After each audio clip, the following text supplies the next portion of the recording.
This is my last message addressed to the people of South Africa. I, without qualification, apologize for the pain and the hurt and the indignity and the damage that apartheid has done to black, brown and Indians in South Africa. I do so not only in my capacity as the former leader of the National Party, but also as an individual. My conversion, to which I refer, didn't end with the admission to myself of the total unacceptability of apartheid.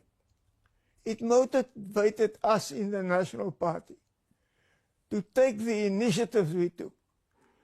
From the time that I became leader of the National Party, and more specifically during my presidency. The road forward is a difficult one.